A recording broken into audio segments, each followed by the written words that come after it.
I'm going to read the Declaration of Independence of the United States of America so that you all can know exactly what it says verbatim.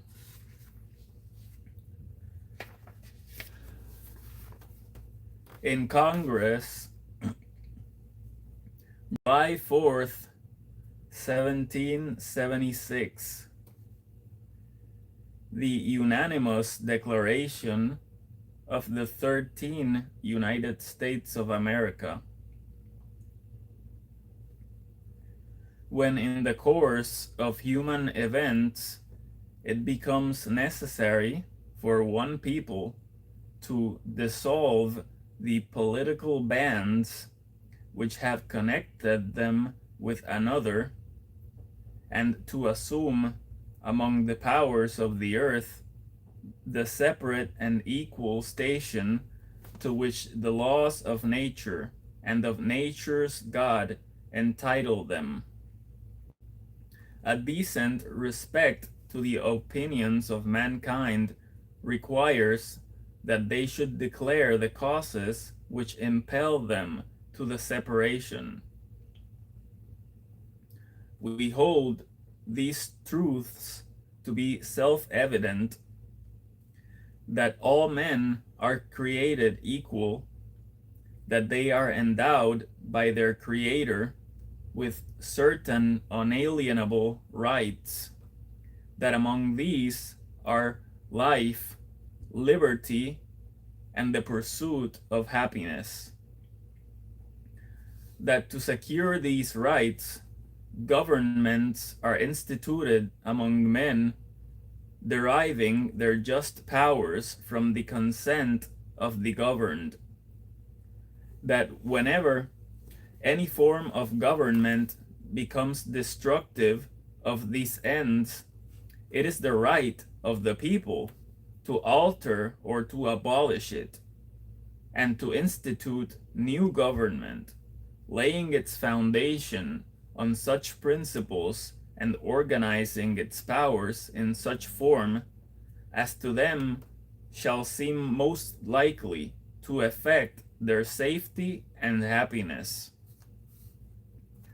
Prudence, indeed, will dictate that governments long established should not be changed for light and transient causes, and accordingly all experience has shown that mankind are more disposed to suffer while evils are sufferable than to right themselves by abolishing the forms to which they are accustomed.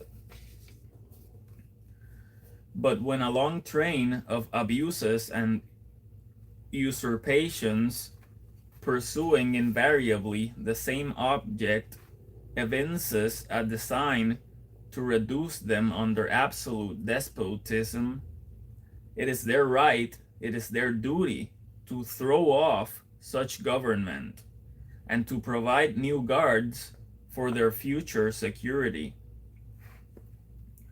Such has been the patient sufferance of these colonies, and such is now the necessity which constrains them to alter their former systems of government. The history of the present King of Great Britain is a history of repeated injuries and usurpations, all having in direct object the establishment of an absolute tyranny over these states. To prove this, let facts be submitted to a candid world. He has refused his assent to laws the most wholesome and necessary for the public good. He has forbidden his governors to pass laws of immediate and pressing importance, unless suspended in their operation till his assent should be obtained, and when so suspended, he has utterly neglected to attend to them. He has refused to pass other laws for the accommodation of large districts of people, unless those people would relinquish the right of representation in the legislature, a right inestimable to them and formidable to tyrants only. He has called together legislative bodies at places unusual, uncomfortable, and distant from the depository of their public records, for the sole purpose of fatiguing them into compliance with his measures. He has dissolved representative houses repeatedly for opposing with manly firmness his invasions on the rights of the people. He has refused for a long time, after such dissolutions, to cause others to be elected, whereby the legislative powers, incapable of annihilation, have returned to the people at large for their exercise, the state remaining in the meantime exposed to all the dangers of invasion from without and convulsions within. He has endeavored to prevent the population of these states, for that purpose obstructing the laws of naturalization of appropriations of lands. He has obstructed the administration of justice by refusing his assent to laws for establishing judiciary powers. He has made judges dependent on his will alone for the tenure of their offices and the amount and payment of their salaries. He has erected a multitude of new offices and sent hither swarms of officers to harass our people and eat out of their substance. He has kept among us in times of peace standing armies without the consent of our legislatures. He has affected to render the military independent of and superior to the civil power. He has combined with others to subject us to a jurisdiction foreign to our Constitution and unacknowledged by our laws, giving his assent to their acts of pretended legislation, for quartering large bodies of armed troops among us, for protecting them by a mock trial from punishment for any murders which they should commit on the inhabitants of these states, for cutting off our trade with all parts of the world, for imposing taxes on us without our consent, for depriving us in many cases of the benefits of trial by jury, for transporting us beyond seas to be tried for pretended offenses, for abolishing the free system of English laws in a neighboring province, establishing therein an arbitrary government, and enlarging its boundaries so as to render it at once an example and fit instrument for introducing the same absolute rule into these colonies, for taking away our charters, abolishing our most valuable laws, and altering fundamentally the forms of our governments, for suspending our own legislatures and declaring themselves invested with power to legislate for us in all cases whatsoever. He has abdicated government here by declaring us out of his protection and waging war against us. He has plundered our seas, ravaged our coasts, burned our towns, and destroyed the lives of our people. He is at this time transporting large armies of foreign mercenaries to complete the works of death, desolation, and tyranny, already begun with circumstances of cruelty and perfidy scarcely paralleled in the most barbarous ages, and totally unworthy of the head of a civilized nation. He has constrained our fellow citizens taken captive on the high seas to bear arms against their country, to become the executioners of their friends and brethren, or to fall themselves by their hands. He has he has excited domestic insurrections among us, and has endeavored to bring on the inhabitants of our frontiers, the merciless Indian savages, whose known rule of warfare is an undistinguished destruction of all ages, sexes, and conditions. In every stage of these oppressions, we have petitioned for redress in the most humble terms. Our repeated petitions have been answered only by repeated injury. A prince whose character is thus marked by every act which may define a tyrant is unfit to be the ruler of a free people. Nor have we been wanting in attention to our British brethren.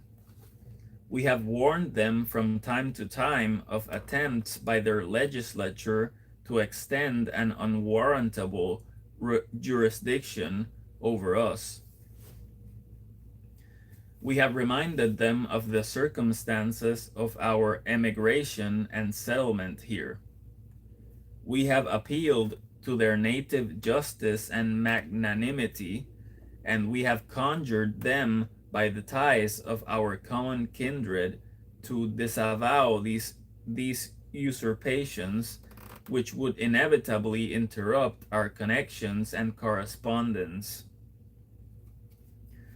They too have been deaf to the voice of justice and of consanguinity. We must therefore acquiesce in the necessity which denounces our separation, and hold them, as we hold the rest of mankind, enemies in war, in peace friends. We therefore, the representatives of the United States of America, in General Congress, assembled, appealing to the Supreme Judge of the world for the rectitude of our intentions, do, in the name and by the authority of the good people of these colonies, solemnly publish and declare that these united colonies are, and of right, ought to be free and independent states, that they are absolved from all allegiance to the British Crown, and that all political connection between them and the state of Great Britain is and ought to be totally dissolved, and that as free and independent states they have full power to levy war, conclude peace, contract alliances, establish commerce, and to do all other acts and things which independent states may of right do.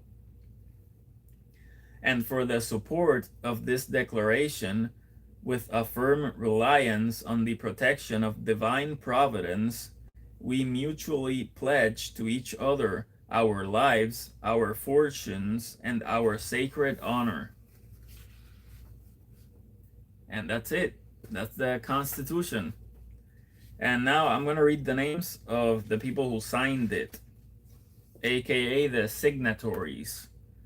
It says, first starts in, it says Button Gwinnett, Lyman Hall, George Walton, William Hooper, Joseph Hughes, John Penn, Edward Rutledge, Thomas Hayward Jr., Thomas Lunge Jr., Arthur Middleton, John Hancock, Samuel Chase, William Paca, Thomas Stone, Charles Carroll of Carrollton, George Wythe, Richard Henry Lee, Thomas Jefferson, Benjamin Harrison, Thomas Nelson Jr., Francis Lightfoot Lee,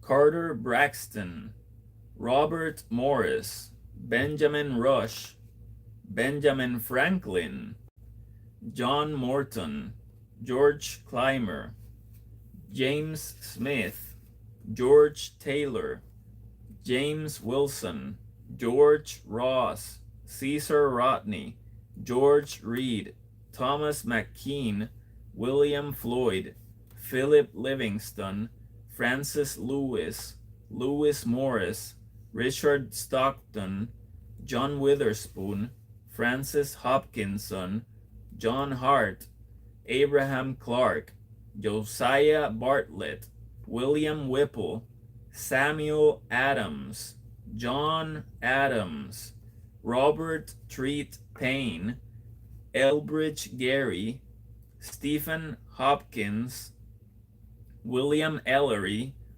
Roger Sherman, Samuel Huntington, William Williams, Oliver Walcott, Matthew Thornton. And that's it. That's the Declaration of Independence, and all the people who signed it. Hey, brother. Hi, Yana. I'm doing well, brother Bobby. How you doing?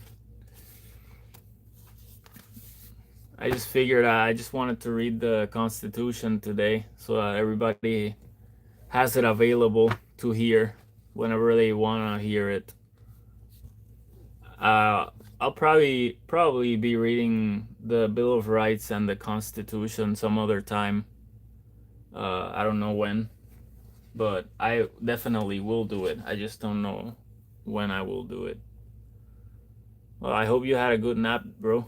I'm probably gonna go and, I don't know, read the Word for a bit now. Take a bath because I'm stinky. It's hot in Florida.